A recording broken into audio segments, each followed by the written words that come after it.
ginagalawan kailanman, hindi pamantayan kung anong uri, antas o estado ng pamumuhay meron ka. Lalong-lalong hindi pamantayan kung gaano ka man kapangit o kung gaano ka man kaganda. Hindi ka man pinagpala sa iyong pisikal na kaanyuan, huwag ka mabahala aking kaibigan.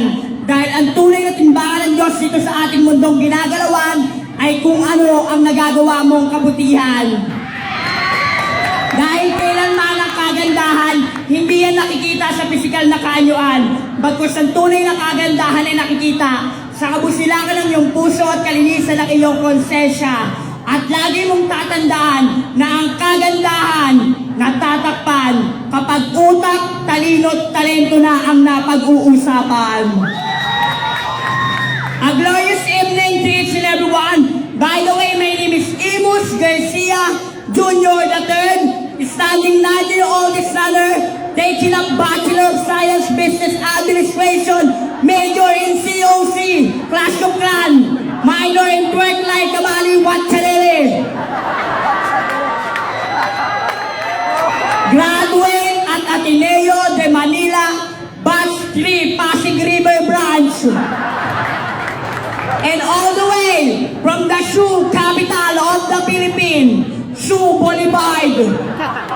At ako po, ang minsan naging daily contestant ng pinasikat Showtime at nakasama sa Rated K bilang isang bakla ang pangkalawakan at kamakailan napanood sa mga kwento ni Mark Logan bilang Pabeki Girl. Opo, ang YouTube and FB sensation na nagdadive ng swimsuit at nagtatalent ng anak, Vilma Santos. But tonight, please do allow me to stand by the name of your one and only, ang minsan naging niko sa teleseryeng The Legal Wife, ang babae kumanta ng dahan-dahan lang, ang Twerk Like a Mali Girl. Sabay-sabay po natin palakpakan, the one and only, Miss Maha Obrador. Mga Obrador na nangihingi po ng tulong, laganap na po ang trahedya sa kuna dito sa ating mundo. Kaya magkapit-bisig tayo, magtulong-tulong tayo, hanapin natin na nawawalang 7 Dragon Balls. Nasa akin 3, 4 na lang nawawala. At minsan lang alang maging maganda, shit sa panaginip pa. Hashtag, tulog pa more, bangungot problem.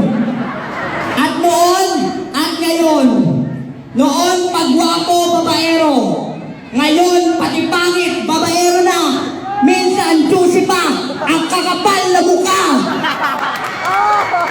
At kung nadodonate lang ang kagandahan, tangina, wala pa akong natutulungan. At huwag mo akong minumura ng putang ina ko. Dahil kung putang ina ko, customer ang tatay mo. So malay mo, magkapatid tayo. At bago ko po rin sali mga pagkasulong ng etablalong ito, mag-iwan ako ng isang kataga.